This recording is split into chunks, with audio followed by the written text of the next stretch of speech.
Assalamualaikum warahmatullahi wabarakatuh. Selamat pagi, salam sejahtera bagi kita semua. Selamat datang kami ucapkan kepada yang terhormat Profesor Ujang Sumarwan, yang kami hormati Agus Marianto, SSI MM, serta peserta pelatihan yang berbahagia. Perkenankan, saya Asy Hafsah akan memandu jalannya pelatihan metode analisis konten untuk perilaku konsumen dan pemasaran pagi hari ini hingga usai. Pertama-tama, marilah kita buka acara yang penuh dengan kebahagiaan ini dengan bacaan basmalah. Bismillahirrahmanirrahim. Semoga pelatihan pagi hari ini membawa manfaat bagi kita semua. Amin, amin, ya rabbal alamin. Hadirin yang berbahagia, semakin hari dunia bisnis terus mengalami perkembangan. Baik pemula maupun yang sudah berpengalaman terus berlomba-lomba menciptakan inovasi untuk mempertahankan bisnisnya dan tentu saja konsumen serta pelanggannya. Salah satu poin penting pengembangan bisnis adalah database. Hari ini kita akan mendengarkan penjelasan mengenai bagaimana sih cara membangun database tertulis baik cetak maupun elektronik untuk menjelaskan perilaku konsumen dan fenomena pemasaran. Namun sebelumnya, Bapak Ibu yang berbahagia, marilah perkenankan saya untuk membacakan tata tertib pelatihan pada pagi hari ini, supaya pelatihan kita pada pagi hari ini berjalan dengan lancar. Baiklah, dimohon untuk Bapak Ibu memastikan ID screen sudah sesuai dengan nama yang didaftarkan, serta kota asal Bapak Ibu. Contohnya, Mahmudi Siwi, Bogor. Selanjutnya, pastikan semua dalam mode senyap agar tidak mengganggu jalannya acara. Lalu, pastikan jaringan internet pada posisi terbaik agar Bapak Ibu bisa dengan lancar mengikuti pelatihan pada pagi hari ini. Pastikan tempat duduk yang nyaman dan tidak membelakangi cahaya atau backlight sehingga rona wajah Bapak Ibu bisa terlihat dengan sempurna. Disarankan menggunakan headset, earphone atau handsfree agar suara terdengar lebih jelas. Bagi peserta yang ingin memberikan pertanyaan, silakan menuliskan pertanyaan Bapak Ibu pada kolom komentar atau kolom chat. Nanti pada sesi diskusi akan ada pertanyaan secara langsung atau live. Jadi mohon untuk Bapak Ibu yang ingin bertanya secara langsung bisa chat private kepada saya, Asy Hafsah sebagai MC, atau bisa raise hand. Bapak Ibu yang berbahagia, link presensi, sertifikat, serta materi akan kami bagikan.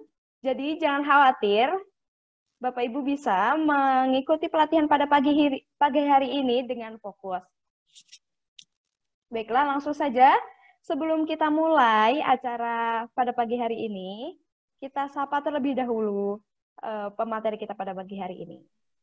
Halo Prof. Ujang, selamat pagi. Selamat pagi, Mbak Asy. Selamat pagi, Pak. Halo Bapak Agus, selamat pagi. Selamat pagi, Mbak Asy. Kabarnya sehat ya, Pak ya? Alhamdulillah. Alhamdulillah. Kalau gitu, maaf, jika begitu langsung saja kita lanjutkan pada acara inti, yaitu kita mendengarkan materi-materi atau penjelasan dari Prof. Ujang dan Pak Agus.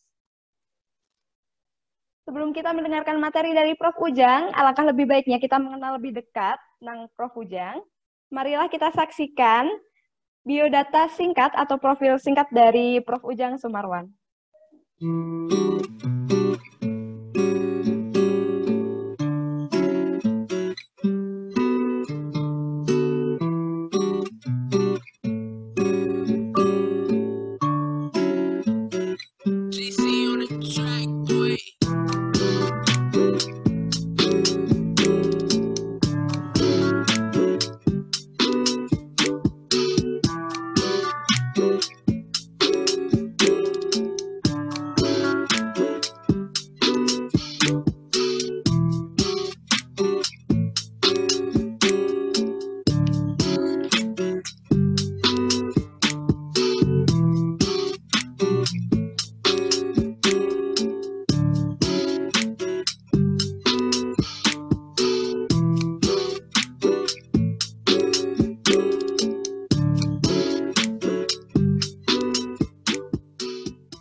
Baiklah, itulah tadi sekilas informasi mengenai Prof. Ujang Sumarwan. Pastinya lebih banyak informasi yang kita belum tahu. Oleh karena itu, sambil berkenalan dan bercengkerama dengan Prof. Ujang, kita dengarkan terlebih dahulu materi dari Prof. Ujang Sumarwan. Kepada Prof. Ujang Sumarwan, kami persilahkan. Baik, Mbak Asi, terima kasih. Terima kasih kepada Mas Agus. Assalamualaikum warahmatullahi wabarakatuh. Bismillahirrahmanirrahim. Alhamdulillahirrabbilalamin.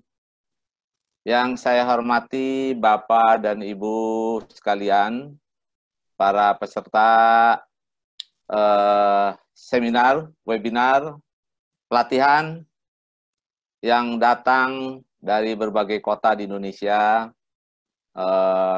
Silakan dituliskan di chatnya Bapak dan Ibu berasal dari mana. Terima kasih juga kepada Bapak Agus Masrianto yang telah hadir untuk menyampaikan paparannya nanti. Terima kasih, Prof. Apa kabar, Mas Agus? Alhamdulillah baik, Prof. Sehat ya, juga. Alhamdulillah. Makasih. Oke, baik, saya akan mulai share screen.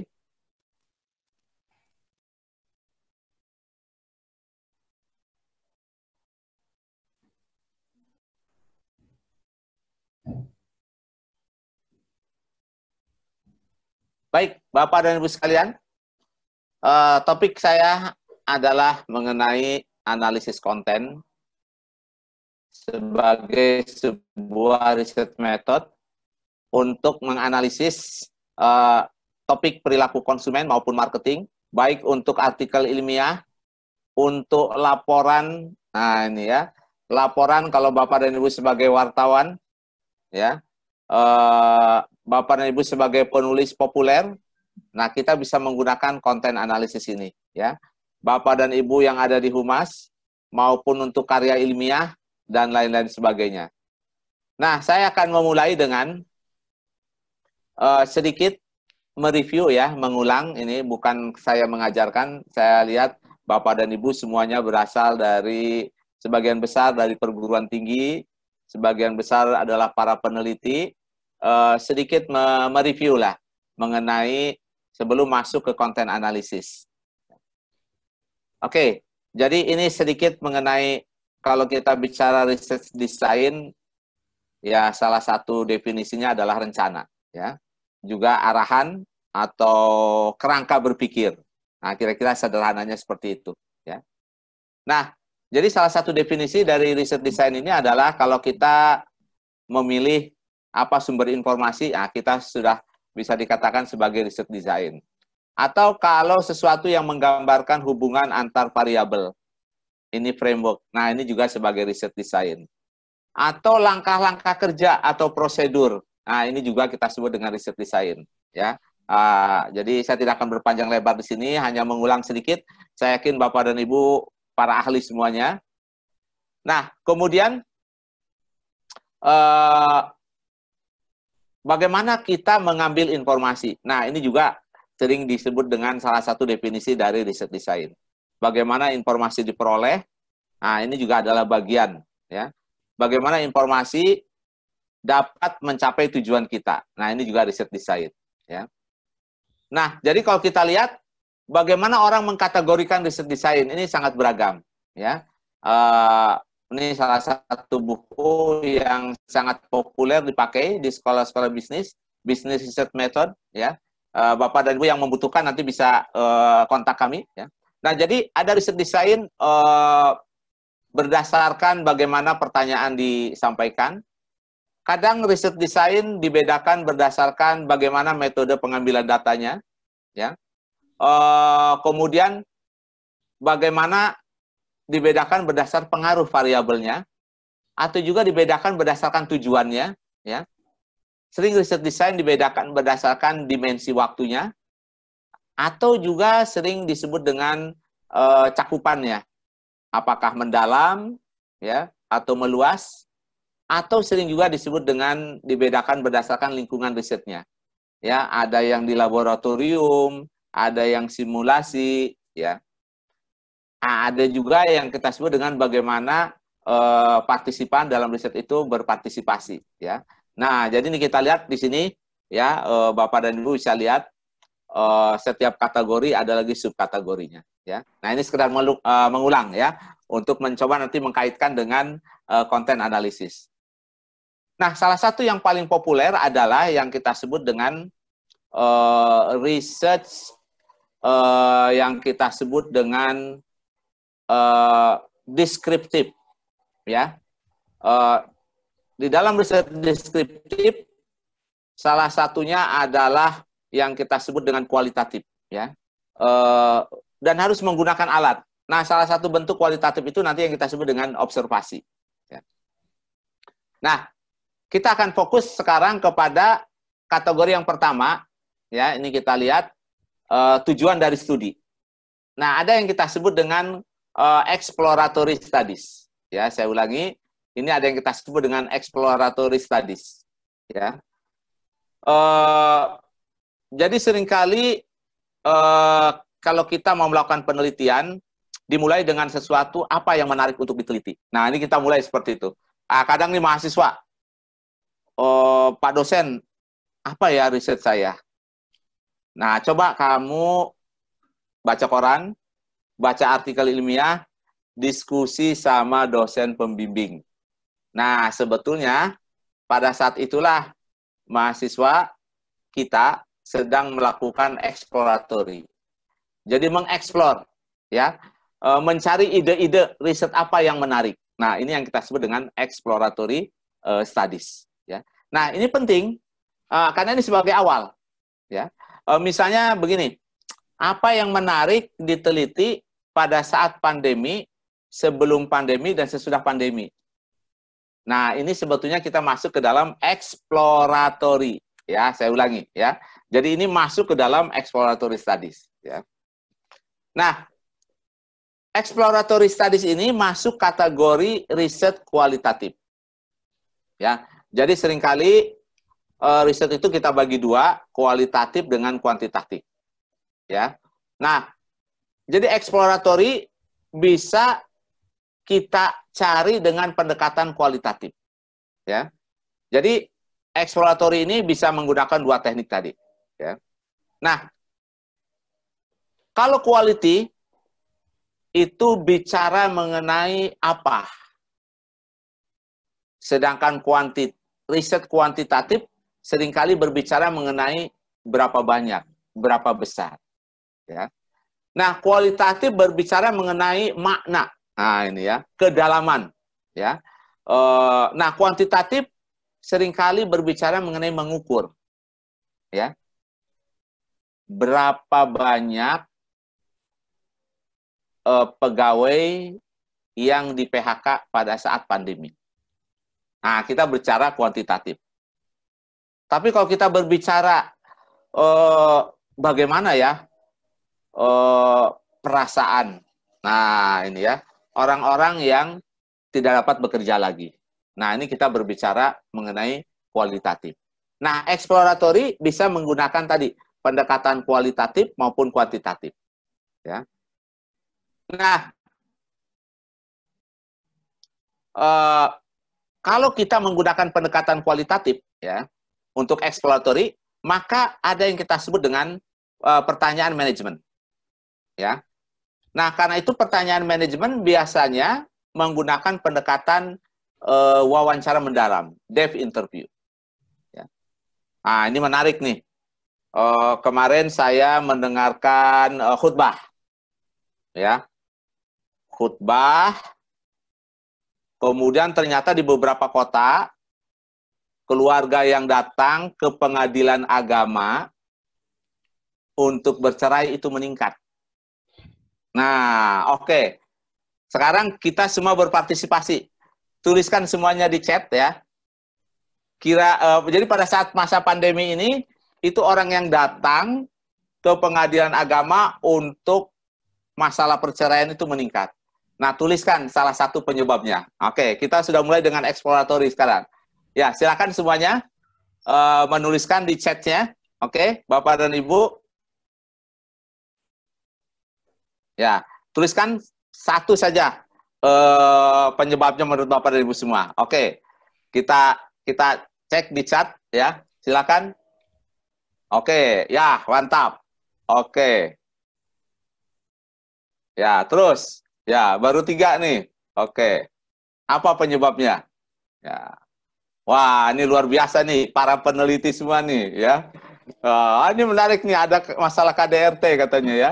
Ya, terus, oke, coba Bapak dan Ibu, apa problemnya? Wah, ini menarik juga nih, bosan nih, sering ketemu katanya pada saat pandemi ini. Wah, luar biasa nih Bapak dan Ibu sekalian. Terus, ada juga stres katanya ya. Oke, meningkatnya stres. Ini menarik Bapak Ibu. Terus, ya, capek di rumah terus. Oke. Oke, terus, ayo semuanya berpartisipasi ya. Nah, ini kita sudah melakukan eksploratory ini. Ya, terus, oke. Baru tahu aslinya. Wah, ini menarik nih. Kurang piknik, krisis keuangan. Oke. Hanya single income, ya, kurang refreshing. Ini ya. Masalah keuangan rumah tangga, oh bagus ya. Rindu jualan, jalan-jalan, tekanan ekonomi, kurang gaya. Wah, ini menarik nih. Apa nih yang maksudnya kurang gaya nih? Pusing ngajari anak sekolah online. Oke, terus ya. Oke. Terus apa lagi? Ya, tetap bersyukur. Ya, oke, terus ya. Oke, ayo semuanya berpartisipasi. Kita melakukan kualitatif riset nih. Banyak debat tiap hari. Wah, ini menarik nih. Malah bagus nih ya, jadi latihan jadi presenter. Kalau banyak debat, oke. Loh, kok ini istri disalahin, ini istri tambah cerewet. Atau suami yang tambah cerewet ya. Nah, ini ya. Nanti ngambek ibu-ibu di sini ya. Oke. Nggak ke mall katanya ya. Oke ya. Habis kuota. Oke, bagus Bapak dan Ibu sekalian ya. Nah, ini kita memulai dengan exploratory ya. Jadi dengan exploratory, jadi pengetahuan awal ya. Jadi ada satu fenomena ini ya, tolong diperhatikan. Jadi ada satu fenomena yang datang ke pengadilan itu naik. Nah, kemudian kita sebagai peneliti, sebagai pengamat, sudah bisa menduga. Nah, dari sana kita bisa masuk ke dalam riset step berikutnya untuk membuktikan hipotesis kita. Nah, ini, jadi diawali.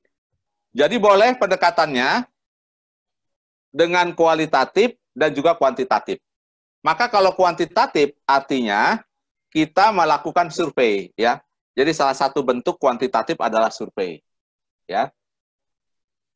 Nah, ini menarik nih, wah ini kurang iman ya, masalah ekonomi dan sebagainya. Nah, jadi ini sering juga exploratory itu riset awal, ya. Jadi riset awal. Nah, yang berikutnya adalah kita lanjutkan dengan riset kuantitatif atau kualitatif, ya. Untuk membuktikan apa sebetulnya penyebab dari populasi yang ada, mengapa mereka mengajukan perceraian. Nah, ya, bagus Bapak dan Ibu sekalian. Jadi sudah Bapak dan Ibu sudah melakukan riset, ya, exploratory. Ya, baik, Bapak dan Ibu sekalian. Nah, bukan hanya interview, tapi juga yang paling penting adalah dalam riset kualitatif ini melakukan pengamatan, observation, ya, film, foto, videotape, ya, mungkin juga teknik proyektif, ya, mungkin juga case study, ya. Nah, misalnya kemarin saya mau ngecek, saya ingin membuat laboratorium, ya, Bapak dan Ibu sekalian, laboratorium behavioral, ya, laboratorium perilaku. Nah, salah satu alat yang sedang saya cari itu adalah yang disebut dengan pupilometer. Jadi semacam kacamata untuk penelitian. Jadi konsumen itu mengamati apa kalau dia di satu tempat. Nah, sehingga nanti kemana mata pupil itu mengarah, itu akan di-tag oleh komputer.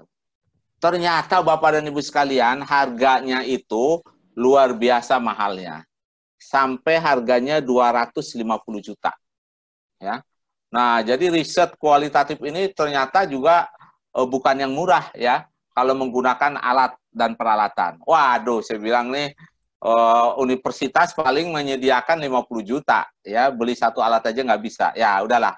Jadi masih kita angan-angan saja, ya. Nah, itu kalau yang serius, laboratorium behavioralnya, ya. Oke, Bapak dan Ibu sekalian. Nah, salah satu adalah dari bentuk kualitatif ini yang disebut dengan street ethnography, ya, Bapak dan Ibu sekalian. Nah, apa street ethnography ini? Ini adalah kita melihat bagaimana budaya berbeda, ya, antar kelompok, ya. Kemudian bagaimana struktur berbeda, ya. Nah, bagaimana pengaruh, ya, budaya mempengaruhi perilaku kita baik di rumah maupun di luar rumah, ya. Nah, ada lagi yang kita sebut dengan kita mewawancarai elit atau expert, ya, orang-orang yang memiliki pengaruh, ya, di masyarakat, ya.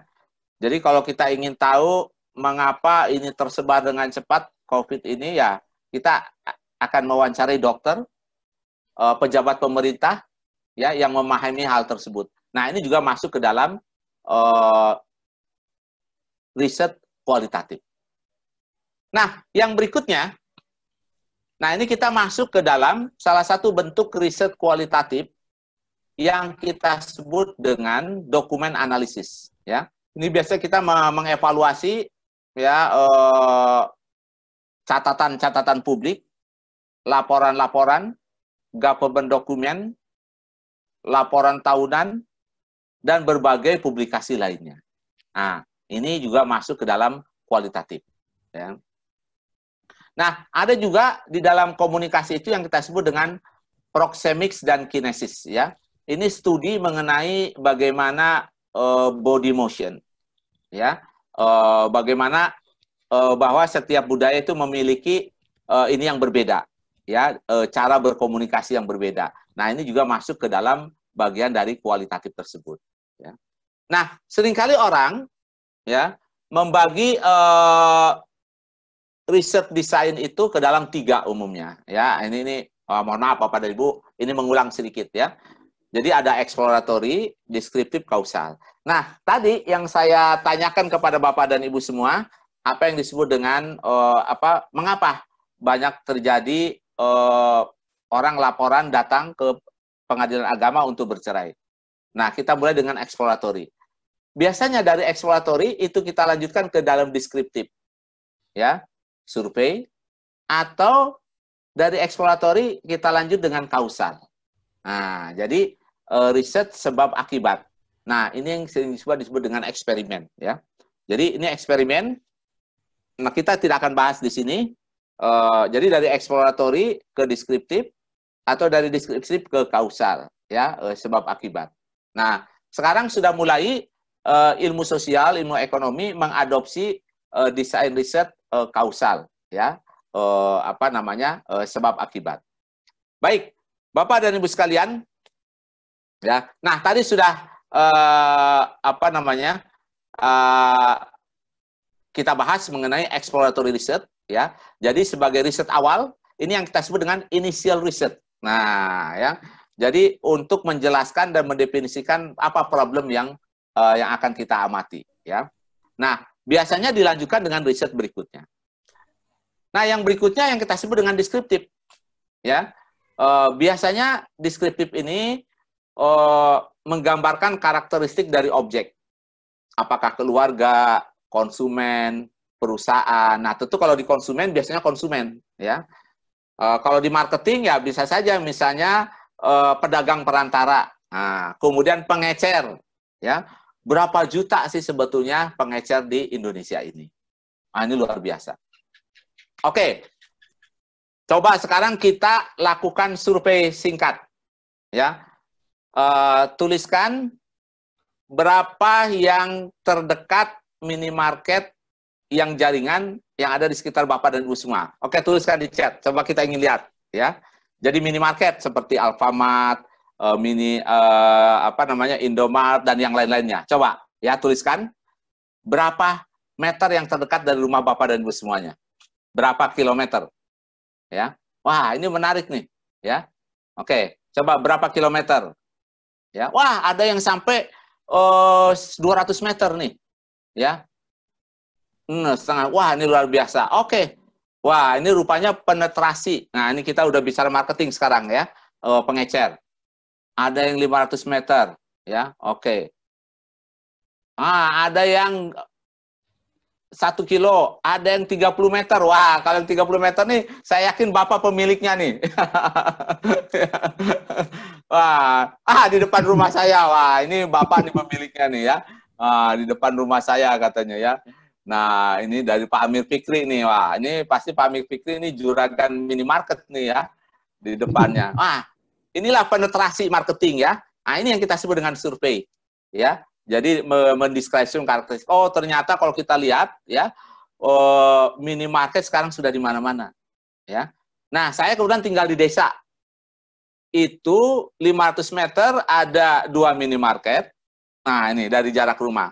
Kemudian 1 kilo ada 2 minimarket lagi. Nah, jadi dikelilingi oleh minimarket. Ya. Nah, ini salah satu. Jadi kita bisa melihat bagaimana penetrasi minimarket yang luar biasa. Oke, coba saya sekarang ingin bertanya. Ini survei juga. Siapa yang belum pernah belanja di minimarket yang jaringan? Coba tuliskan namanya. Wah, ini nggak ada malah ya. Jadi semuanya pernah ke minimarket ya. Oke, sekarang coba tuliskan di mana Bapak melihat minimarket bersebelahan dengan warung tradisional. Nah, coba kita lihat. Kita survei sekarang. Ada nggak coba ya? Tuliskan coba. Bapak melihat di sebelah minimarket, ya. Oke, ada di dermaga, ada di dekat rumah, ada.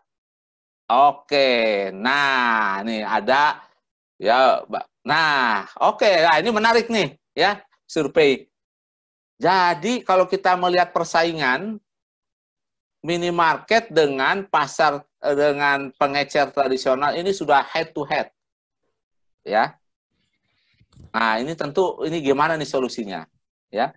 Nah berapa? Ini kasihan katanya mereka, ya. Dan berapa lama mereka akan bertahan? Ya, kasus di rumah saya, mereka bertahan kurang dari 1 tahun. Nah, ini tentu ini pertanyaan kita ini sebagai warga ya. Minimarket memang dibutuhkan oleh masyarakat, oleh konsumen.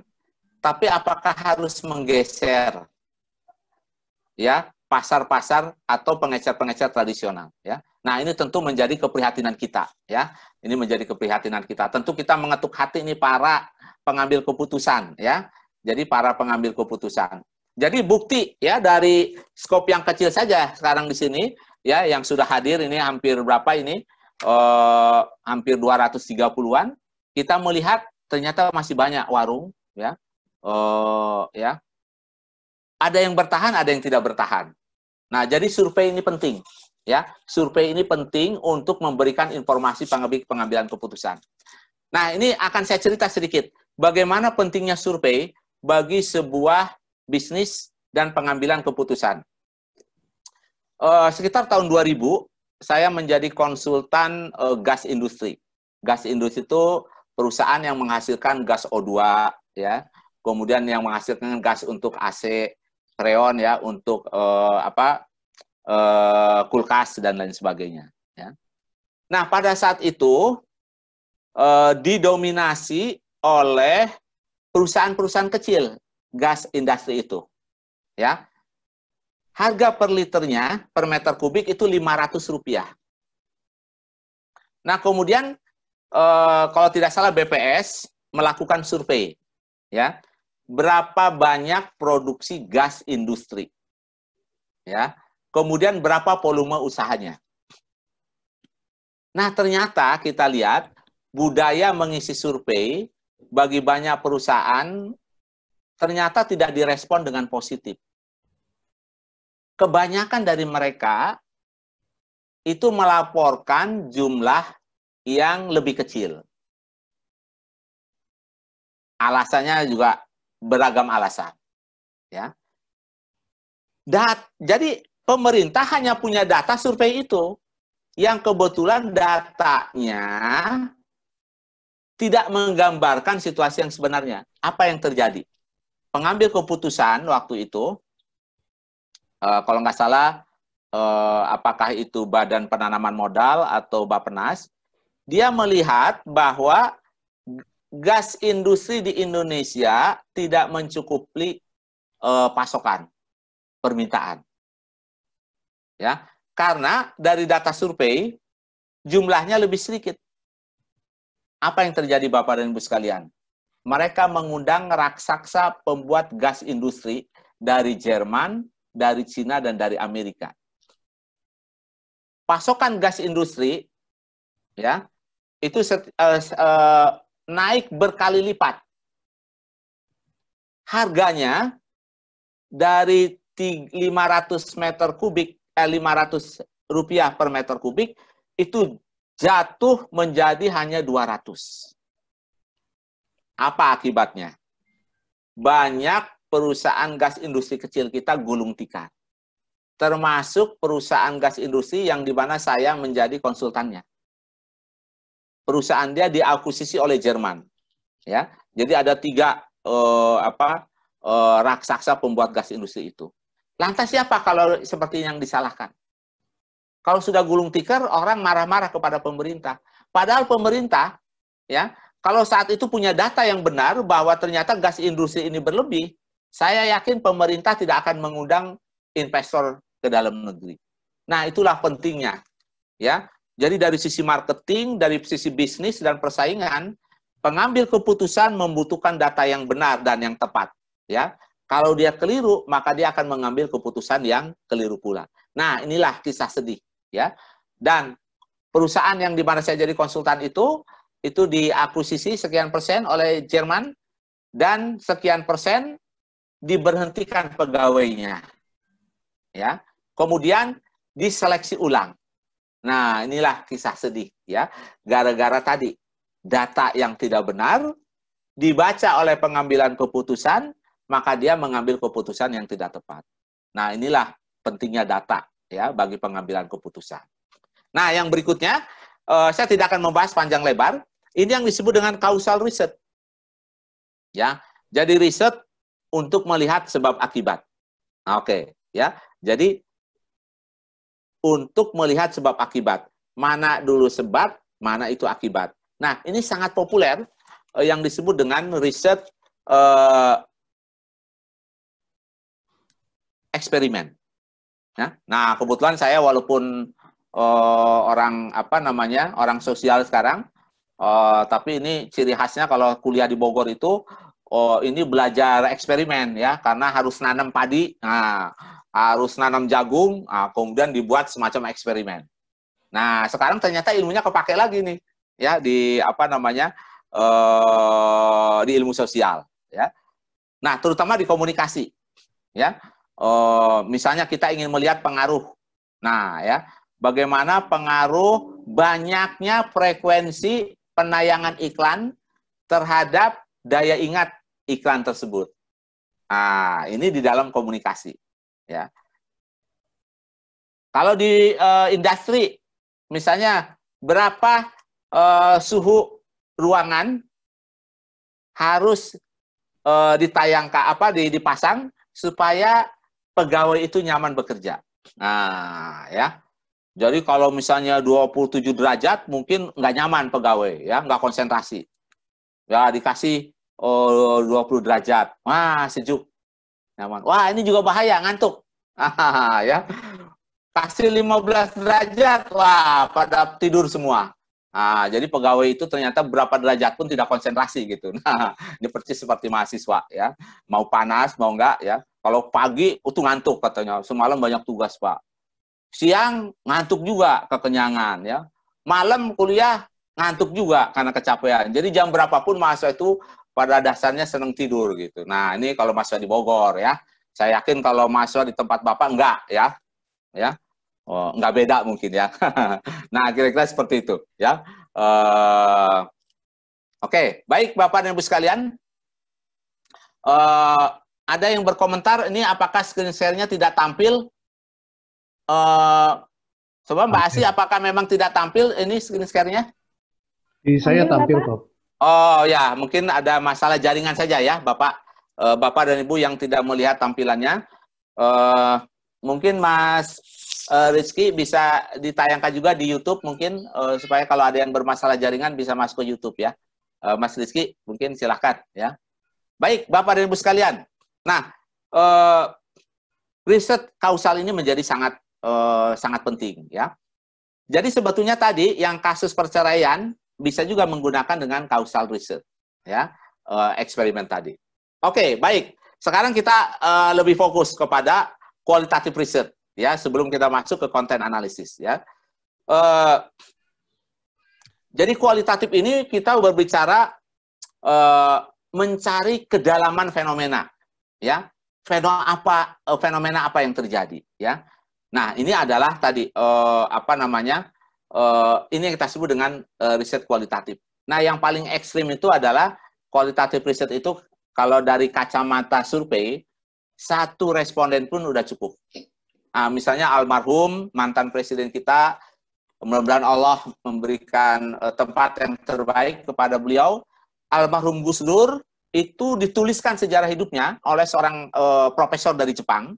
Dia mewawancarai Gus Dur, mengikuti Gus Dur kemanapun. Nah, beliau menghasilkan sebuah karya disertasi 500 halaman. Nah, ini kualitatif juga nih, case study. Sehingga dia terkenal menjadi ahli NU di Jepang. Ya. Nah, jadi ekstrimnya, satu orang ya diamati terus-menerus menghasilkan sebuah karya ilmiah. Nah, ini adalah case study kualitatif riset. Ya. Nah, jadi, karakteristik dari kualitatif riset juga ini yang kita sebut dengan researcher dependent. Ya. Jadi peneliti ini harus bagaimana mengambil makna dari teks yang ada, mungkin dari interview, ya, kemudian dari berbagai informasi yang ada untuk menggambarkan sebuah fenomena, ya. Nah, sehingga nanti muncul di sana mewawancarai A, B, C, D dan seterusnya, ya. Nah, qualitative research itu sering juga disebut dengan postmodernism. Jadi ini sebetulnya beyond dari modernism. Nah, yang modernism itu dua, survei dengan eksperimen. Nah, yang kualitatif itu adalah beyond. Ya. Nah, sekarang sudah mulai orang-orang ekonomi, orang-orang bisnis masuk ke dalam riset kualitatif. Ya. Nah, jadi ini ada beberapa alasan, ya, kenapa kita melakukan kualitatif. Ya. Jadi kalau misalnya yang pertama adalah kalau kita ingin memahami kedalaman sebuah fenomena, mungkin lebih tepat dengan kualitatif, ya. Kalau kita ingin melihat perilaku di kondisi yang berbeda, nah mungkin ini kualitatif, ya. Misalnya di kondisi laboratorium atau di kondisi yang sebenarnya. Nah, kalau bicara konsumen, kita bisa mempelajari konsumen di tempat yang sesungguhnya dia melakukan pembelian, misalnya di minimarket, ya, di mall. Tapi kalau itu tidak bisa dilakukan, maka ini dilakukan misalnya di laboratorium, ya, atau kita membuat mall buatan, kemudian mungkin bank yang dikondisikan dan seterusnya. Nah, itu yang mungkin salah satu kelebihan dari ini, ya. Nah, di dalam seringkali orang membedakan kualitatif dengan kuantitatif, ya. Biasanya kuantitatif berbicara mengenai mendeskripsikan dan menyimpulkan dan mengambil generalisasi. Nah, beda dengan kualitatif. Dia berbicara sampel yang kecil, tetapi interpretasi, ya, yang lebih mendalam. Karena itu kualitatif lebih kepada subjective interpretation, ya. Kemudian lebih kepada kalau kuantitatif biasanya statistical analysis. Nah, ini saya berikan contoh. Misalnya, bagaimana peranan persepsi itu di dalam pengambilan keputusan. Ya. Tahun 2000-an ada sebuah bank, ya, ada bank pemerintah dan bank swasta. Ya. Kemudian kita berbicara pentingnya persepsi konsumen. Ya. Kemudian salah seorang pejabat di bank BUMN ini mengatakan, wah, persepsi itu nggak penting, Pak Ujang. Itu sangat subjektif sekali. Saya bilang, enggak. Ya, Bapak tahu nggak? Kebetulan saya punya kolega, dia kepala cabang di Bogor, Bapak kepala cabang di BNI. Kita bicara mengenai aset dan deposito yang ada. Ternyata di bank swasta ini itu hampir 5 kali lipat deposito dan asetnya dibandingkan bank ininya. Apa sih yang penyebabnya? Karena konsumen punya pemikiran subjektif yang disebut dengan persepsi itu. Ya. Jadi apa maksudnya? Nasabah di bank swasta menganggap bank swasta lebih bagus, lebih aman, lebih ini, sehingga dia lebih suka menaruh uangnya di yang bank swasta itu. Nah, itulah saya bilang the power of perception. Bahwa persepsi itu memang sangat subjektif. Tapi begitu semua orang punya persepsi yang sama, dia akan mempengaruhi behavior orang. Nah, itu yang terjadi. Kemudian kawan saya itu terdiam benar. Coba Bapak dalam 5 tahun ini pernah nggak mengalahkan bank swasta itu dari segi aset dan mana? Belum pernah, Pak Ujang. Nah, itulah. Kalau kita tanya nasabahnya yang bank swasta tadi, pasti dia berbicara mengenai sangat subjektif. Nah, jadi tadi yang disebut dengan kualitatif itu. Jadi the power sangat subjektif itu ternyata menentukan perilaku kita. Ya. Nah, ini kualitatif dari konsumen. Nah, ini sedikit membandingkan antara kualitatif dengan kuantitatif. Ya. Nah, Bapak dan Ibu sekalian, karena waktu kita sangat terbatas, ya, kita lanjutkan berikutnya. Ya. Nah, sehingga juga dari kuantitatif data, dari kuantitatif riset muncul kuantitatif data, ya. Dari kualitatif data muncul kualitatif data. Dari kualitatif riset maksudnya, ya. Nah, kalau bicara kuantitatif data artinya apapun jawaban responden itu dinyatakan dalam angka. Nah, biasanya seperti itu gampangnya. Jadi apapun yang diungkapkan dia berbicara mengenai angka, number, ya. Perasaan pun pakai number, ya. Nah, tapi kalau kualitatif, maka yang tergambar data itu adalah tekstual, description, interpretation, ekspresif, dan lain sebagainya. Termasuk juga gambar. Nah, jadi kalau kita perhatikan di sini, ya, ini adalah tools dalam kualitatif riset.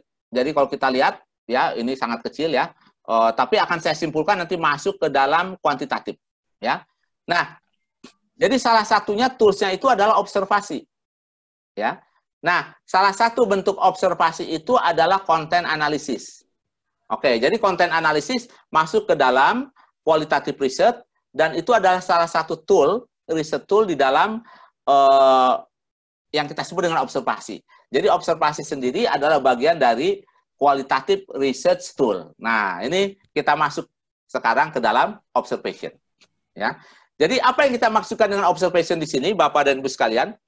Jadi sebuah proses secara sistematik untuk merekam perilaku yang sesungguhnya, baik orang, objek, event, dan lain sebagainya. Ya, ini yang kita sebut dengan observation. Oke, coba Bapak dan Ibu sekalian, apa observasi ketika Bapak dan Ibu masuk ke dalam Zoom virtual ini? Ya, coba apa saja yang menarik perhatian Bapak dan Ibu sekalian? Coba tuliskan. Ya, begitu Bapak masuk, apa yang menarik perhatian? Nah, ini kita praktek observation. Coba tulis semuanya. Baik yang dilihat maupun yang didengar. Nah, itu 2 boleh. Oke, coba. Ya. Nah, ini observasi. Oke. Ya. Oke, terus. Ya, oke. Oke, terus coba. Oke, apa? Nah, ini Bapak sekarang sedang mempraktekkan observation. Oke. Ya. Oke, ya. Oke, ya. Oke. Bapak dan Ibu sudah menjadi peneliti, ya, dengan menggunakan pendekatan observation, ya. Nah, ini dia, ya. Nah, jadi Bapak dan Ibu sekalian, observasi ini bukan hanya konsumen, bisa juga pegawai. Nah, ini ya. Jadi bisa pegawai. Nah, kalau langsung diobservasi, berarti itu physical. Ya, jadi fisiknya. Nah, bisa juga yang kita amati itu adalah tadi verbal behavior. Ya. Kemudian physical object. Nah, atau tadi dokumen. Ya. verbal ataupun vektorial. Nah, sekarang kita masuk ya. Yang kita amati itu adalah yang kita sebut dengan dokumen tertulis. Nah, inilah kita masuk ke sini yang kita sebut dengan konten analisis ya. Nah, jadi kalau kita lihat, coba sekarang ada di dalam perilaku konsumen itu yang disebut dengan ini, kita mengamati pupil mata orang. Biasanya ya kalau kita nawarin barang ya ke konsumen, konsumen itu matanya udah nggak menatap kita, dia mencari perhatian yang lain, nah tanda dia itu tidak suka ya dengan barang tersebut. Oke, coba sekarang Bapak dan Ibu tuliskan, kalau konsumen senang, apa ekspresi tubuhnya atau fisiknya? Coba tuliskan dengan barang tersebut. Nah, coba. Ayo, coba tuliskan. Oke, terus apa lagi? Ya, ketika konsumen suka, ya, oke. Menarik nih, kalau suka dia tertawa. Oke, apalagi kalau konsumen suka? Oke, wah bagus nih, matanya berbinar-binar. Oke, oke ya. Oke, bagus. Nah, sekarang ini nih, coba ya. Dari ekspresi itu kita bisa memprediksi perilaku. Nah, coba ya. Bapak dan Ibu ingat zaman dulu. Ketika seseorang menyukai seseorang lainnya, ya, apa ekspresi wajah, mata dan lain sebagainya? Coba, ya. Atau orang lagi jatuh cinta, apa coba perilakunya? Coba tuliskan. Nah, ini, ya. Ayo, ingat zaman dulu nih, ya. Ayo, coba. Wah, ini pengalaman semua nih, ya. Oke. Nah, oke. Terus apa lagi coba? Nah, beda nggak nih laki dan perempuan nih ya? Deg-degan katanya, ngukurnya gimana nih ya? Mata berbinar. Oke, luar biasa nih. Bapak ternyata masih ingat nih ya, zaman dulu nih, nggak pernah lupa nih ya. Nah, jadi tadi ekspresi akan menggambarkan tadi ya behavior kita ya. Oke, ini menarik nih ya. Bicaranya mendayu. Bersemangat dan antusias katanya ya. Oke, bagus ini Bapak dan Ibu sekalian ya. Oke, baik. Oke, Bapak dan Ibu sekalian ya. Jadi tadi dengan observasi itu luar biasa ya. Bisa menggambarkan konsumen, bahkan bisa ini pandai berhias. Ini ibu-ibu hati-hati nih. Kalau bapak-bapaknya senang pakai minyak wangi dan berhias terus nih harus diperhatikan nih ya. Oke, Bapak dan Ibu ya, harus diperhatikan. Oke. Baik. Nah, sekarang kita masuk nih ke dalam yang kita sebut dengan observation of physical object and content analysis. Nah, kita ada bukti yang disebut dengan jejak. Ya, jejak ini menggambarkan perilaku yang masa lalu. Oke ya, saya ulangi, perilaku yang masa lalu. Jadi kita melihat jejak bisa menggambarkan behavior. Oke ya, bisa melihat jejak menggambarkan behavior. Oke, coba sekarang. Jejaknya itu adalah coba tuliskan Bapak dan Ibu jejaknya apa, perilaku behaviornya apa. Coba kita lihat nih Bapak dan Ibu, ayo berpartisipasi. Kita sekarang penelitian nih ya. Ini kalau orang menyisir terus katanya hati-hati nih lagi jatuh cinta katanya ya. Oke, coba ya. Sekarang kita observasi melalui jejak atau bukti. Coba jejaknya apa, perilakunya apa? Coba tuliskan. Oke, coba Bapak dan Ibu. Jadi saya berikan contoh nih ya. Saya berikan contoh, oke? Nah, oke, sudah bagus. Sampah berserakan tanda perilaku yang jorok. Oke, apalagi? Apa jejaknya, apa perilakunya? Oke, silakan Bapak dan Ibu. Oke.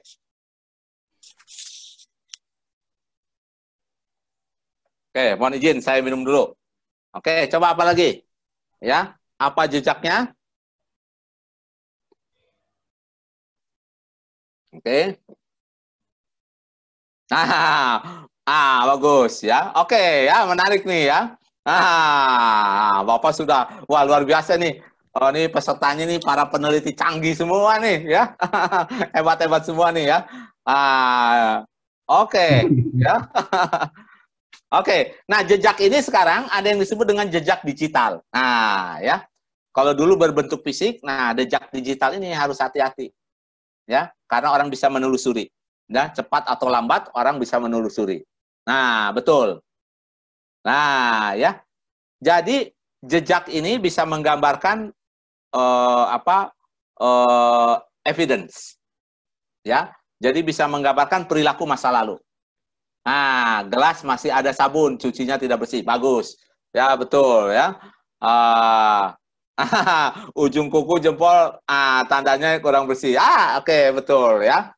Nah, jadi ini jadi riset yang luar biasa nih. Ya. Oke. Kemudian berikutnya kita bicara konten analisis. Nah, apa yang kita maksud dengan konten analisis ini? Jadi observasi secara sistematik, ya. Kemudian deskripsi secara kuantitatif tentang isi dari komunikasi.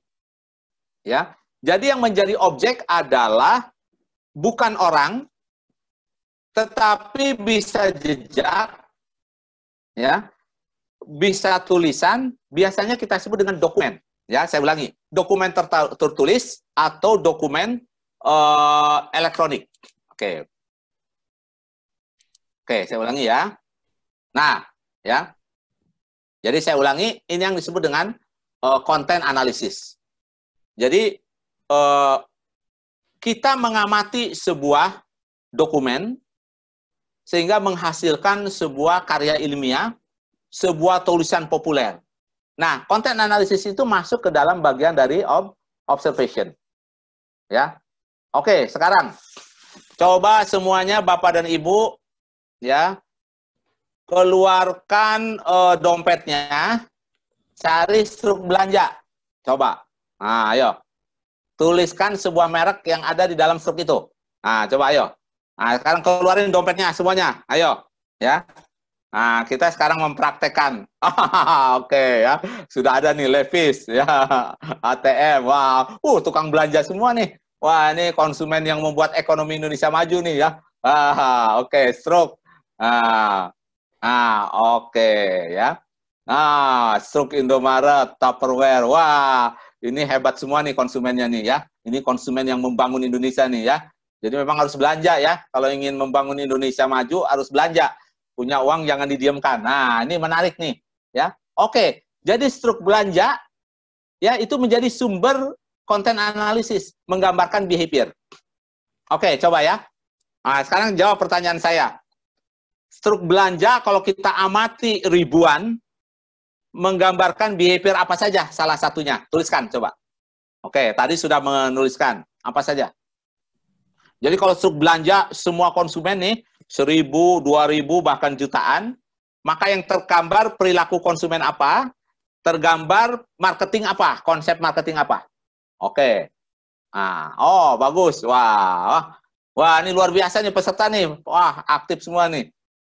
Keputusan pembelian, ngirit, ya, impulse buying, wah, ya, boros katanya ya, mata jelalatan, oke, ya, kesukaan, harga barang, konsumtif, ya, perilaku konsumen, oke, ya, nah, hedonisme, oke, ya, jadi salah satunya adalah, wah, ini lengkap semua nih, hebat nih, ya, para pesertanya nih, luar biasa nih, ya. Wah, luar biasa. Oke, jadi pertama bisa menggambarkan behavior kan, merek apa yang dibeli, berapa sering membeli. Nah, juga menggambarkan market leader. Nah, dari sisi marketing nih kan, market leader. Nah, juga menggambarkan ini jaringan distribusi apa yang paling banyak dipakai oleh konsumen. Nah, ya jadi menarik nih, ya. Kita melihat struk belanja saja sudah bisa menggambarkan marketing, perilaku konsumen, dan lain sebagainya. Ya. Oke, nah, jadi udah nampak semua. Loyalitas, betul. Ya, orang pasti akan membeli, ada merek yang sama berulang terus, ya, menggambarkan loyalitas. Menggambarkan jenis barang yang dibeli, betul, ya. Wah, ada yang menggambarkan gila belanja katanya. Wah, ini hebat nih ya. Pasti ini uangnya cukup nih ya. Merek lokal atau global, betul ya. Merek lokal atau global, ya. Nah, juga ada diskon kali di situ ya. Jadi kalau struk belanjanya selalu ada diskon, berarti dia nggak pernah belanja kalau nggak ada diskon. Nah, ini juga menarik nih ya. Oke, coba saya ingin tahu siapa yang suka dengan diskon. Coba, siapa saja di sini. Ya. Wah, ini jangan-jangan nggak ada yang pernah suka. Oh, ada juga rupanya. Wah, oh ada juga nih. Wah, oke. Siapa yang suka dengan diskon? Wah, ini ya. Nah, ini ternyata ada kesamaan nih ya. Saya juga suka dengan diskon. Betul sekali ya. Nah, dulu waktu saya kuliah di Amerika, itu setiap pagi saya harus bangun jam 4 subuh. Itu saya jadi loper ya, pengantar koran. Nah, salah satunya yang saya suka itu di dalamnya banyak diskon. Nah, voucher tuh ya. Jadi saya kalau hari Minggu tuh bersemangat tuh ngantar koran ya. Oke, baik Bapak dan Ibu sekalian ya. Jadi konten analisis ini sangat luas. Salah satunya yang paling sederhana yaitu tadi apa yang kita sebut dengan struk. Oke, sekarang lanjut berikutnya ya. Oke. Salah satu sumber konten analisis itu ya artikel ilmiah, Bapak dan Ibu sekalian. Jadi dari artikel ilmiah akan menghasilkan sebuah artikel ilmiah lainnya dengan cara analisis konten tadi. Ya, saya ulangi, dengan cara analisis konten tadi. Ya. Nah, jadi sumber datanya bisa artikel ilmiah. Ya. Oke, yang berikutnya, Bapak dan Ibu sekalian. Artikel ilmiah tadi ya. Oke. Nah, ini misalnya ya, bagaimana kita menggunakan pengaruh promosi, harga, waktu, ketersediaan buah, dan event terhadap volume penjualan buah-buahan. Nah, jadi di sini yang dianalisis adalah apa?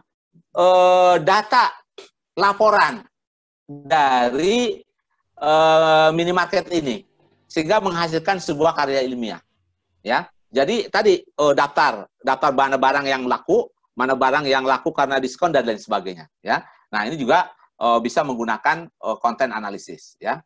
Nah, yang berikutnya ya. Nah, ini tadi oke, yang berikutnya. Nah, integrasi pasar, bahan baku pakan, jagung, dan lain sebagainya. Nah, ini juga murni. Ya, kita tidak mewawancarai orang, tapi kita tadi melihat dokumen yang ada di perusahaan tersebut. Ya, dari perusahaan tersebut, nah kemudian menghasilkan sebuah karya ilmiah. Nah, ini juga pengaruh butir patah terhadap penjualan beras premium di pasar induk beras Cipinang. Nah, jadi di sini kita tidak mewawancarai pedagang, tapi dari struk penjualan si toko tersebut.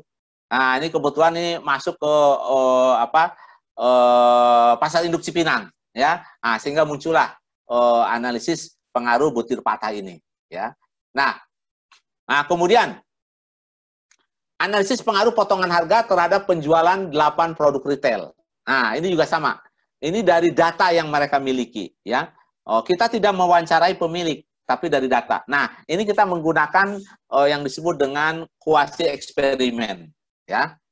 Oke, baik. Nah, ini contohnya.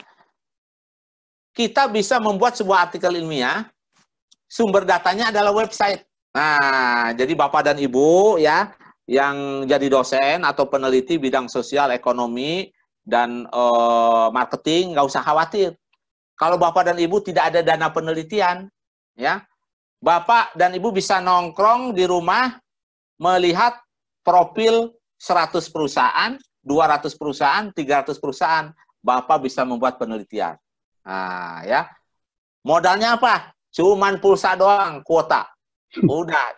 Dan waktu Bapak.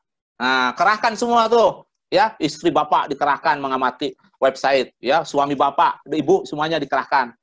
Asisten rumah tangga kerahkan semua. Kalau perlu tetangga satu RT. Ya, udah jadi. Jadi nggak usah khawatir. Saya tidak ada dana penelitian, nggak bisa naik pangkat. Nah, ya, Bapak amati saja website. Bapak amati website, Bapak akan bisa menghasilkan sebuah artikel ilmiah. Nah, ini contohnya. Content Analysis of Fortune 100 Company Website. Ya, oke, baik. Berikutnya, ini.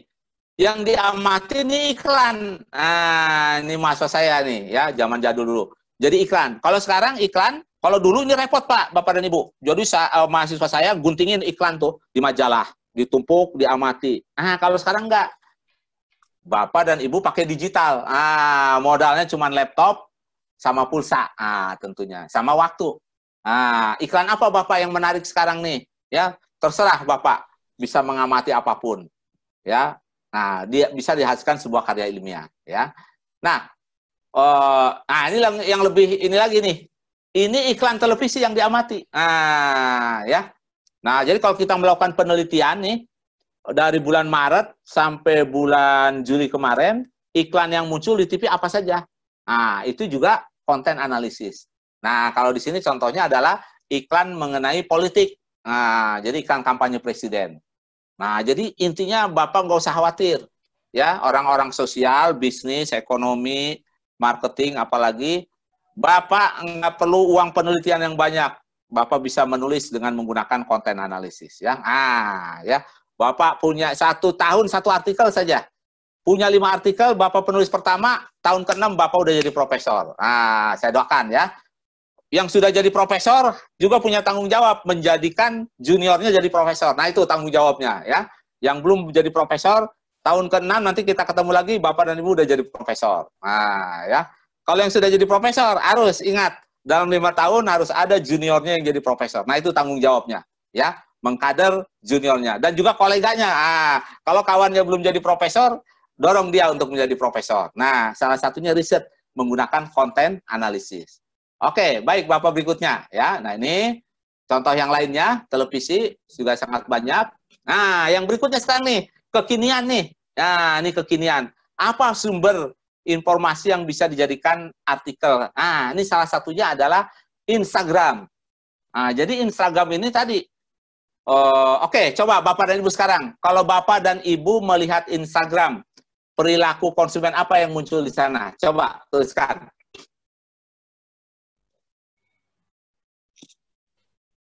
Oke, coba ya, tuliskan. Bapak Ibu yang sudah, oke. Terus apa saja ya? Nah, oke. Wah, ini pengamat Instagram semua nih ya. Oke, coba ya di Instagram apa saja yang muncul. Ini kebanyakan juga behavior konsumen nih ya. Kuliner, pencitraan, gaya hidup, ya. Travel, narsis katanya. Nah, betul ya. Kalau di sosial media memang kalau orang nggak punya jiwa narsis, ya jangan masuk sosial media. Kalau kita nggak punya jiwa narsis, nanti kesel terus. Nah, jadi kalau orang narsis ketemu orang narsis, dia sama-sama happy gitu ya. Gitu ya. Jadi kalau yang nggak punya jiwa narsis, emang jangan ke sosial media. Kasihan, kita stres gitu ya. Tapi kalau yang narsis, ngeliat temennya narsis, kita puji ya. Kita bagus, kita happy gitu. Tapi paling tidak ya, bahwa untuk kekinian ya, maka ini menarik nih ya, karena banyak orang dapat benefit dari Instagram ini ya. Jadi dapat benefit terutama bagi pada online bisnis ya, para penjual online bisnis, ini dapat pelanggan dari sini ya. Oke, baik Bapak dan Ibu sekalian ya. Oke, berikutnya, nah ini YouTube. Nah ini ya, ingat YouTube juga menjadi sumber konten analisis. Jadi konten analisis itu bukan hanya dokumen tertulis, tercetak, tapi juga elektronik.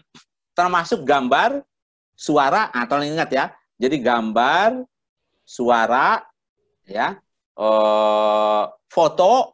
Nah, inilah nanti masuk eranya. Kalau datanya semakin banyak, ya, maka ini yang kita sebut dengan big data. Nah, jadi kalau dulu kita kan nganalisis data tuh paling 10.000, 20.000, 30.000. Tapi kita sekarang udah bicara data jutaan. Nah, itulah yang disebut dengan big data. Dan itu memerlukan alat analisis tersendiri. Ya, instrumen tersendiri. Dan harus ada orang ahlinya. Nggak semua orang bisa melakukan itu. Ya, oke. Berikutnya. Nah, ini. Ya. Jadi kita lihat di YouTube. Ya. Bapak dan Ibu bisa mendapatkan banyak hal dari YouTube ini. Tapi juga bisa kita riset, ya, kita bisa melakukan riset di YouTube ini. Nah, sosial media ini memunculkan yang kita sebut dengan profesi baru, ya, ada YouTuber, ada selebgram dan lain seterusnya. Ya. Oke, baik, berikutnya. Nah, website, nah, blog, ya, blog ini juga adalah sumber. Nah, tadi sudah diberikan contoh kan, menganalisis 100 perusahaan di dunia. Oke, baik, ya. Oke, nah, website perusahaan, ya, ini bisa menjadi sumber konten analisis, ya. Nah, ini tadi nih, ya, struk belanja. Nah, tadi udah kita praktekkan ya. Ini bisa menjadi bahan riset, ya, struk belanja, ya. Nah, kemudian berikutnya laporan tahunan. Nah, Bapak, ya, bagi mereka yang bidang sosial, misalnya ingin melakukan riset corporate social responsibility. Amati 100 perusahaan di dunia. Orang marketing ingin melihat apa strategi marketing yang dijalankan oleh 100 perusahaan ternama di dunia. Masuk ke laporan tahunannya. Udah Bapak akan menghasilkan sebuah hasil riset yang luar biasa.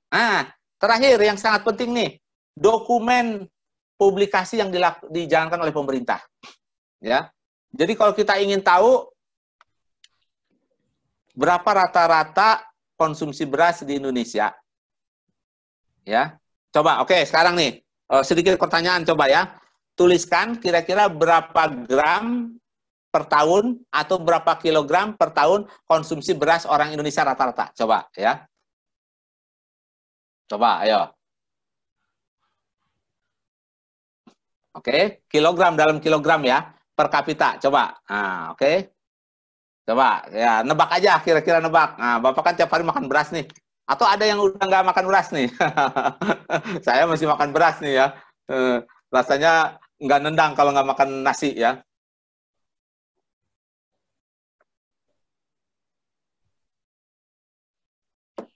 Oke.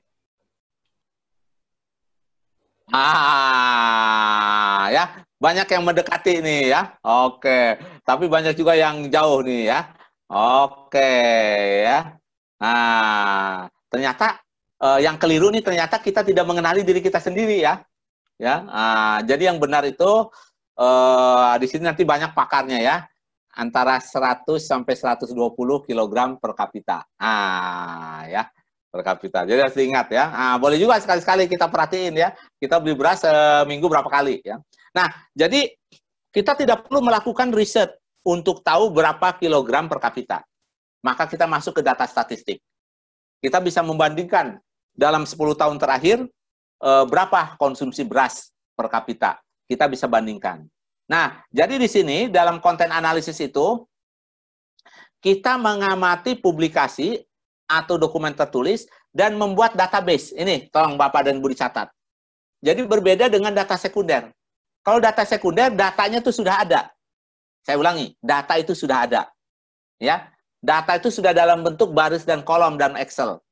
Tapi kalau di konten analisis kita bisa membangun data kuantitatif sendiri. Nah, itu bedanya. Ya. Jadi kita menentukan variabel apa yang mau dicari, variabel apa yang mau kita catat dan dibuat database-nya. Nah, itu perbedaannya dengan data sekunder. Oke. Ini contohnya ya. Misalnya data pengeluaran untuk konsumsi penduduk Indonesia per provinsi. Ya. Nah, ini apa namanya? Beragam makanan dan minuman ya. Oke. Nah, kemudian iklan cetak. Ya. Tadi artikel ilmiah di majalah bisa dijadikan konten analisis. Nah, kemudian iklan cetak. Nah, ini ya. Ini juga bisa dibuat database-nya, kemudian dilakukan analisis ya. Ini ya iklan yang ada di website. Nah, ini juga bisa menjadi sumber konten analisis. Nah, demikianlah Bapak dan Ibu sekalian sedikit ya mengenai apa yang kita maksudkan dengan konten analisis dan berbagai sumbernya ya. Nah, oke. Kita break 5 menit, mau minum, mau ke belakang. Setelah itu ada 10 menit tanya jawab. Setelah itu dilanjutkan bagaimana sekarang kita memulai konten analisis. Nah, nanti Mas Agus akan menjelaskan dengan detail dan apa alat toolsnya. Ya, oke, ya Bapak dan Ibu, sambil mungkin Mbak Asi menyiapkan pertanyaan. Oke, baik. Silakan kita break dulu 5 menit ya Bapak dan Ibu sekalian. Mungkin kali ini kita akan bacakan 2 terlebih dahulu ya Pak ya. Ya, oke, Nah, silakan. ini dia ada pertanyaan yang sangat menarik dari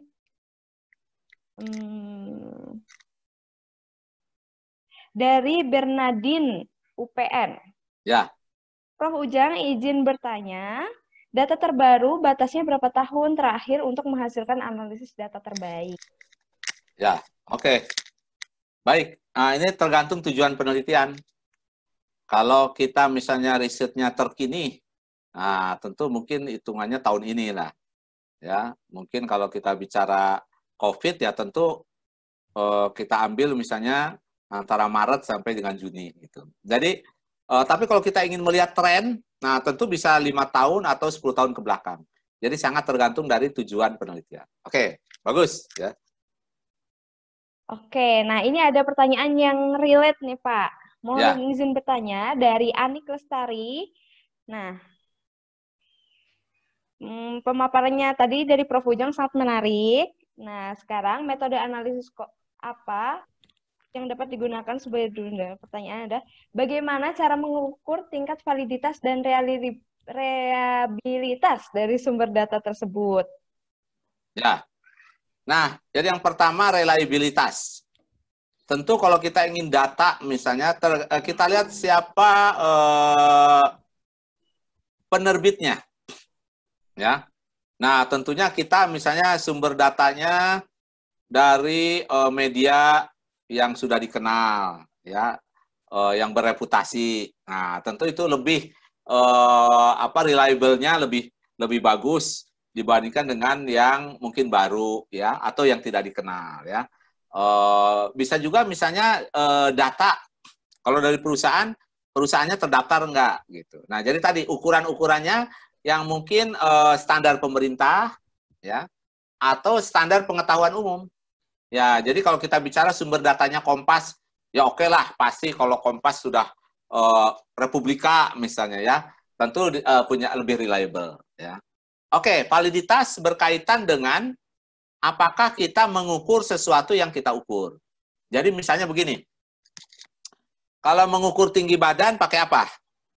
Meteran kan?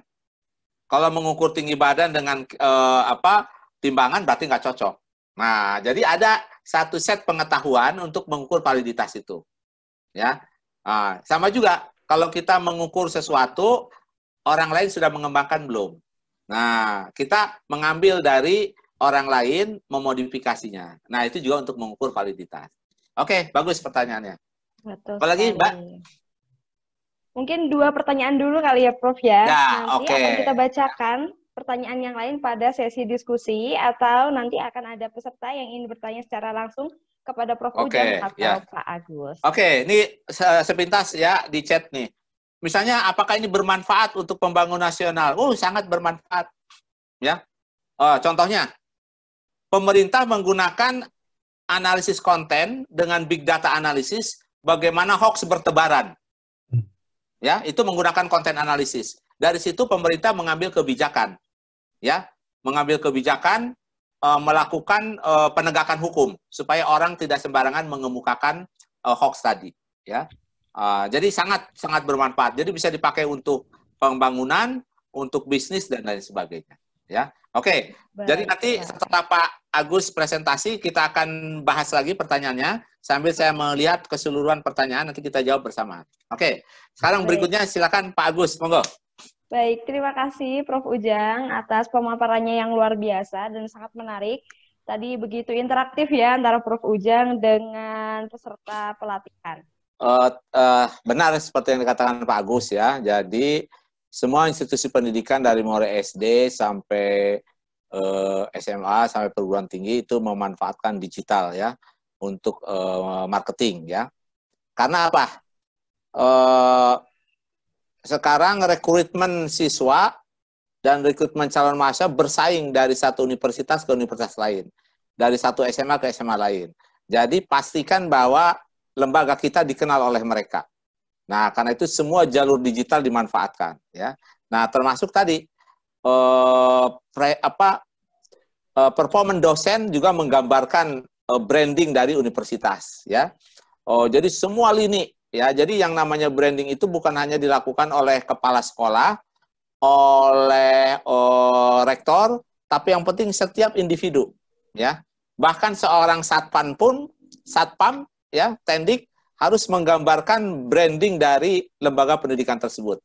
Nah, bagaimana dikenal supaya murah, efisien? Ya, itu tadi seperti kata Pak Agus, manfaatkan sosial media, manfaatkan website, manfaatkan seminar, semua jalur dimanfaatkan untuk dikenali, ya, untuk dikenali oleh calon siswa maupun mahasiswa. Karena sekarang ini persaingan tinggi nih. Dulu perguruan tinggi ternama dengan mudah mendapatkan mahasiswa terbaik. Sekarang enggak. Wah, kerepotan kita. Universitas besar sekarang sulit juga untuk mendapatkan mahasiswa terbaik. Ya, misalnya begini. Ada mahasiswa di Medan, kenal dengan IPB. Saya ingin masuk ke IPB. Kata orang tuanya, Dek, kalau ke IPB memang bagus. Tapi mama, papa nggak cukup uangnya. Udah yang dekat aja. Nah, akhirnya ke yang dekat. Nah, jadi sekarang persaingan seperti itu. Saya ingin ke UGM sangat bagus, sangat hebat. Tapi mamahmu nggak cukup ke sana. Ya udah yang dekat saja. Nah, jadi itu banyak persoalan-persoalan keluarga. Ya, terima kasih. Iya. Makasih. Ya. Baiklah, sekarang kita akan memasuki sesi diskusi di mana kita sudah mendapatkan beberapa list penanya yang akan bertanya secara langsung. Yang pertama kita ada penanya dari Mbak Nurul Aidatul. Ibu Nurul Aidatul. Halo, selamat siang Ibu. Halo, selamat siang Bu. Oh ya. Dari mana nih? Mahasiswa IPB Bu. Oh, mahasiswa IPB, baiklah. Mbak Nurul ingin bertanya kepada siapa nih? Kepada Profesor Ujang. Oh, kepada Profesor Ujang Sumarwan. Baiklah. Dipersilahkan. Oke. Terima kasih pada moderator atas kesempatannya. Saya ingin bertanya kepada Profesor Ujang mengenai tadi ya tentang presentasinya. Saya memiliki 3 pertanyaan nih Pak.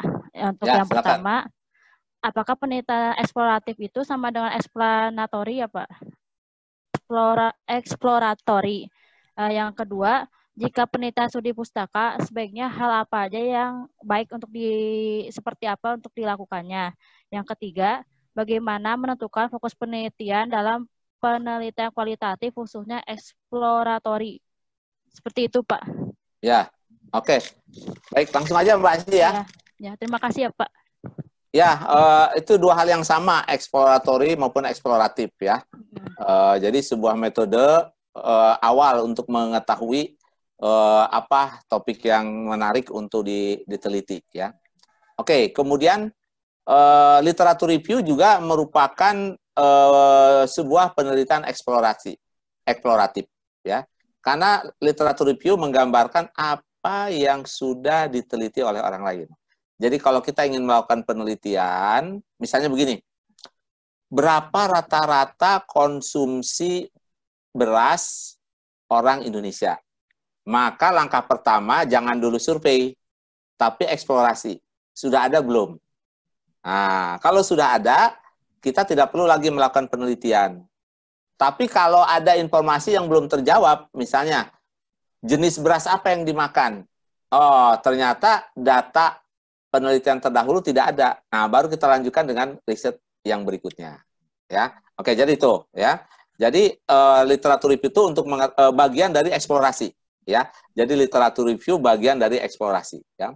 Nah, kemudian sudut pandang dari peneliti tentu dari sudut pandang tujuan penelitian. Ya, jadi yang membatasi kita apa yang akan mau kita lakukan adalah tujuan penelitian kita. Ya, kalau itu sudah terjawab oleh eksploratory, nah mungkin kita tidak lagi perlu melakukan penelitian yang lanjutan. Tapi kalau belum bisa terjawab, maka dilanjutkan dengan riset berikutnya, apakah eksperimen atau survei atau yang lainnya. Ya, nah, mudah-mudahan menjawab. Pak, boleh saya menambahkan satu pertanyaan kembali? Ya, silakan. yang setahu saya kan untuk penelitian eksploratif itu dia menghasilkan suatu hipotesis ya Pak. Nah itu sebaiknya itu menyampaikan atau mengkajinya seperti apa ya Pak? Ya, hipotesis dibangun dari literatur review. Jadi literatur review dari eksplorasi, ya. Yang kedua dari teori, oke. Kemudian yang ketiga dari judgement kita, ya. Nah, misalnya selama pandemik ini orang mengurangi makan, nah, apa benar? Oke, maka dikaji dari sisi teori ekonomi. Oke, orang pendapatannya turun. Kalau turun, maka daya beli turun. Maka sangat besar kemungkinannya orang akan mengurangi konsumsi. Nah, jadi itu ya. Jadi hipotesis dibangun dari teori yang ada, yang kedua dari literatur review. Nah, kalau dua tidak bisa, maka menggunakan judgement penilaian kita sendiri. Nah, demikian Mbak Nurul. Baik Pak, terima kasih atas jawabannya yang ya sami-sami. Sama-sama Mbak Nurul, terima kasih. Ya, terima kasih juga Mbak. Selanjutnya, terima kasih. Silakan, Baik, Pak. ya simpel saja, banyak pertanyaan sebetulnya di sini ya. Salah satunya yang ingin saya jawab singkat, misalnya konsumen itu beragam, betul. Tapi konsumen itu banyak persamaannya. Itulah yang menyebabkan orang bisa membidik apa yang dia konsumsi begitu. Jadi kita melihat kesamaannya, jangan perbedaannya ya. Nah, itu yang untuk mencari celah pasar. Oke, jadi penelitian ini sebetulnya dimulai dengan apa tujuan? Setelah tujuan, baru cara apa? Nah, itu bicara metode. Nah, apakah tadi kuantitatif atau kualitatif? Oke. Nah, Voyant tool tadi sudah dijelaskan Pak Agus, hanya tools ya.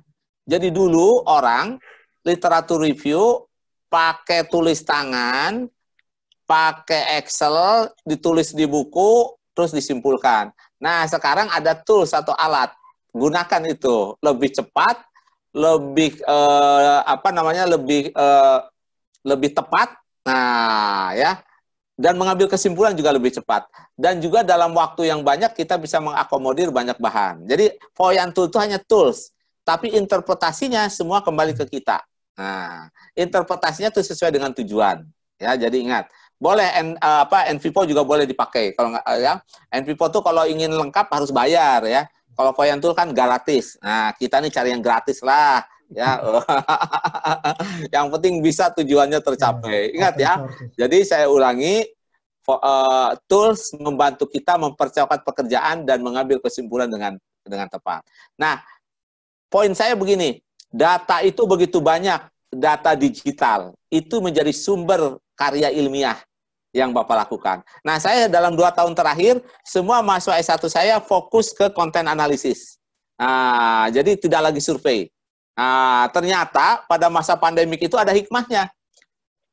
Teman-teman saya yang menulis mahasiswanya harus survei, itu kesulitan, karena nggak bisa menemui responden. Nah, saya udah sejak bulan Januari meminta mahasiswanya nongkrong di depan komputer, YouTube, Instagram, website. Nah, ini jadi ada hikmahnya. Nah, jadi saya udah move ya. Jadi ketika dosen sibuk, apakah boleh ini pindah ke online wawancara, mereka berdebat di situ. Kalau saya udah tinggal nyaman saja, karena mereka sudah sejak awal masuk ke digital gitu. Nah, ini ya. Jadi ini saya memberikan opportunity, peluang kepada Bapak dan Ibu, manfaatkanlah data digital di internet untuk membuat karya ilmiah. Itu sebetulnya poinnya. Nah, salah satu tool yang bisa dipakai adalah Voyant tool. Dan masih banyak lagi yang lain ya. Silakan belajar sendiri. Baik, terima kasih ya Mbak Asyik. Terima kasih Pak Agus. Dan juga terima kasih kepada semua peserta yang sudah masih bertahan. Terima kasih atas kehadiran Bapak dan Ibu sekalian. Assalamualaikum warahmatullahi wabarakatuh. Mohon maaf tidak bisa menjawab semua pertanyaan. Nanti akan saya lihat. Saya akan coba upload dengan jawaban direkam. Terima kasih Mbak Asyik. Baiklah, terima kasih Bapak Ibu. Terima kasih Prof. Ujang. Terima kasih Pak Agus atas materinya dan wawasan yang luar biasa sekali bagi kami semua di sini. Nah, baiklah Bapak Ibu peserta pelatihan metode analisis konten pada hari ini.